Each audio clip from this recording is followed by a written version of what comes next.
So there's a small YouTube channel named Packgod, and after my Veshrami and Rith videos, a lot of you guys told me to cover this guy. After his content, I could see why you all wanted me to cover him. But the more I looked into the Packgod things and the things he's been doing and all his activities, the more I was really against making a video on him to cover him. But yeah, I just didn't really see a problem with him other than him being cringe. Maybe making a few awful lot of videos around women. He's made so many videos around women that I kind of feel like he might be sexist to an extent. But I can't really say for sure because I haven't watched a majority of those videos because it's just really hard to sit through without bursting my eardrums. I'm watching him on like one volume right now and I'm really stretching that YouTube volume bar like really down low so that I can barely hear his voice. But anyways, I'll get straight to the point. I think that Packgod sucks for a numerad of reasons. And before we continue, we need to keep in mind that all of these are just my opinions. If you think that he creates good content, then by all means, that's your opinion. Good for you, man. Like, if you like him, great. I'm not going to stop you from having fun. And this is just my opinion. Please don't go harassing Packgod because that just doesn't make you a better person than he is. And I do want to admit that some of his insults are so random, they're funny. But I don't think he is a good person because of my own set of standards. And now with that being said, I'll talk about my standards a little bit and let's begin the video. Of course, let's go back all the way back yonder when Aiden Ross called him a pedophile for dating a 16, 17-year-old. Now, I have seen some evidence pointing to the possibility that his girlfriend Maya Longo was actually 16 when they first started dating, but since the evidence is questionable, let's just stick to the narrative that she is 17. There was a clip I found, shout out to Liswy YT for the clip, because I can't really find any other clips on the situation. I'm gonna need to borrow this real quick. It is fair use, I'm very sorry, but I kind of need to borrow it for a moment. I really appreciate it. Please go check out the full clip. I'm only gonna show a part of it. Anyways, Mr. Ross and Mr. Pack get together for a little call for some clarification and to amend a few things. And during the clip, Mr. Pack says this. And before I show the clip, pay attention to the date of the clip and when the clip was posted. When y'all met, you were fucking... What's the legal age over there in Canada? Alright, the legal age of consent where we live is... Age gap is about 2.5 years. She turns 18 in like 2 months, but where we live is 100% legal. Our relationship is fine, it's healthy, there's nothing wrong with it, we have no problems. This clip was posted on January 5th, so let's just make this as close as possible. Mr. Pack says that his girlfriend is turning 18 in about 2 months. However, I did a little bit of research, I did a little bit of snooping, and like a drug dog, I found some cocaine. This clip was posted January 5th, and since I can't find the real stream where this took place, let's just assume Liswy was like a bot that immediately detected controversial content and it just immediately posted this. Since his girlfriend turns 18 in about 2 months, her birthday should be approximately near March 5th. Let's check out her Instagram and see where her birthday is. Oh. That's quite a large margin right there. That is a huge margin of error right there. Like, my titration lab was less of an error margin than that. April 12th, so a little bit more than 1 month off. How could you have mistaken her birthday by 1 month? Like, she's your girlfriend. You should know when her birthday is. Like, how would you miss that? And no, you did not say a few months. You said 2 months. Like, two, as in dos. And keep in mind, this stream was probably a little bit earlier, so your margin of error could have been potentially larger. I found a few more clips of their making amends call with each other posted on January 4th. So it's like 1 day off, but still keep in mind these are very conservative estimates on how much he missed her birthday. Or at least her real birthday. Before I continue, just remember that I am in no way a legal professional and all the sources I have to back up my claim are just from the internet. Everyone should do their own research or consult a professional in law before coming to their own conclusions. In this case, consult a professional in Canadian law. I am definitely not an expert in Canadian law. I'm just a 17-year-old high school kid riddled with misery. But from what I've seen, it doesn't really matter since they live in Canada. I was able to confirm they live in Canada. His girlfriend goes to a hair salon in Quebec, and Packgod shot one of his videos in a parking garage where with stop signs that say stop in French, as well as shooting another scene somewhere for a packing video in the Ontario region of Canada. And Canada's age of consent is 16, with a few exceptions that would raise the age of consent. And what are these exceptions, you may ask? Well, one of these exceptions apparently is if the younger person is dependent on the older person, that would raise the age of consent to 18.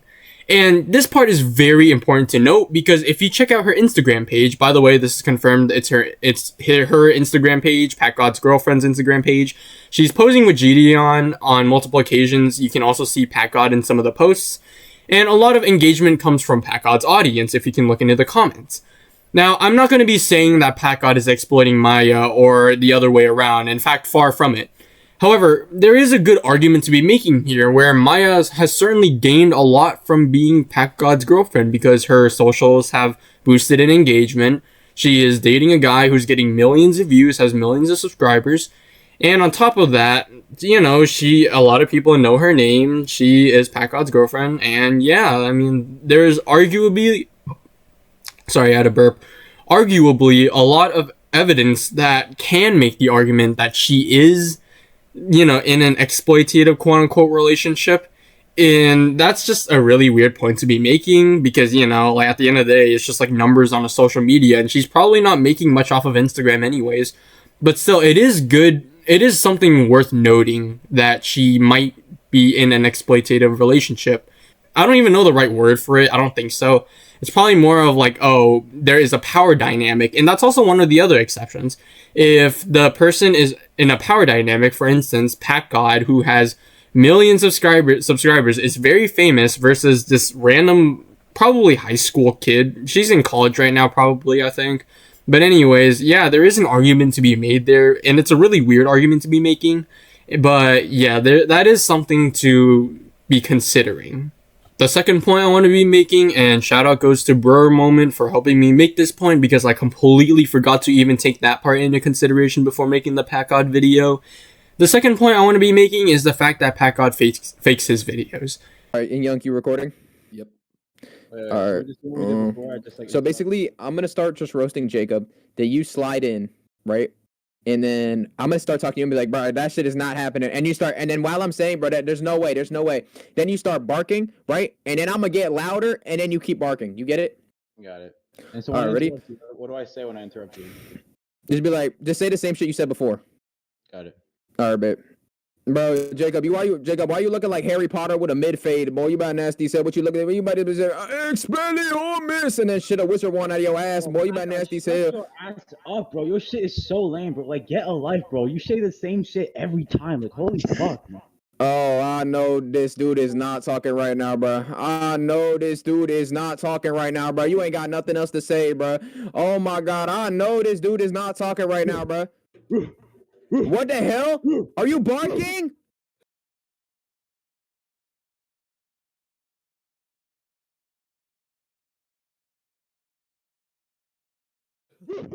Yes, I'm fucking barking. Oh, you wanna get loud? You wanna get fucking loud? You wanna get loud? We get loud. Shut your ass up. What the hell going on? Are you like a reptilian Teletubby? Get your ass on. Are you like a velociraptor in a clogged toilet bowl? Shut your ass up. You like an off-brand Ben 10.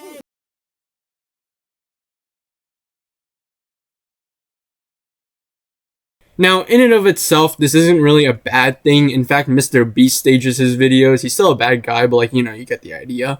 Topper Guild does it. Frick, I don't know. Twin Toys fakes their videos, and the Ace family fakes their videos as well as the Royalty family.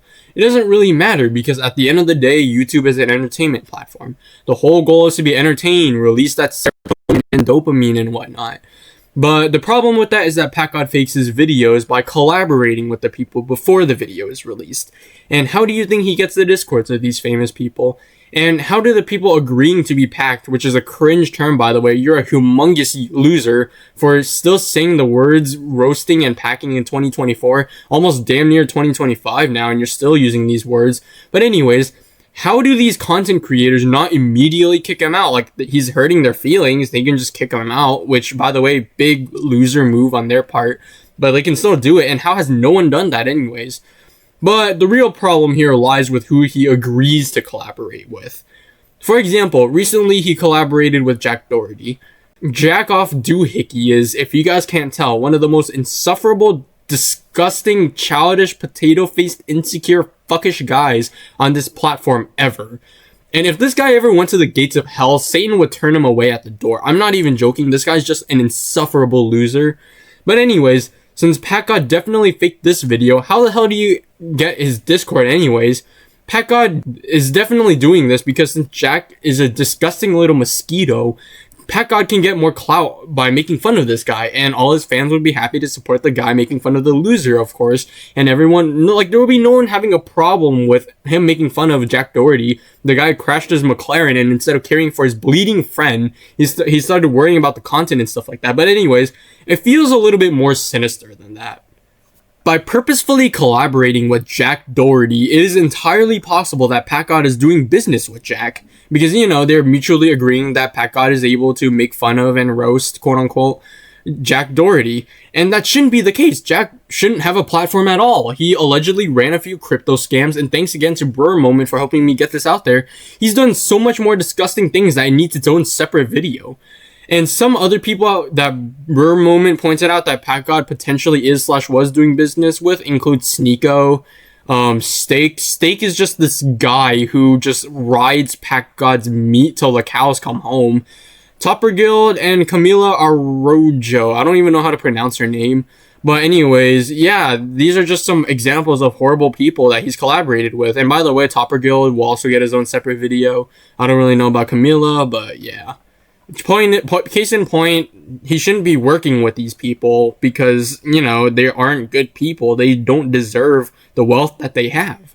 Finally, the last point that I want to make is the fact that his content is pretty nah. I mean, his insults are very creative, that's for sure.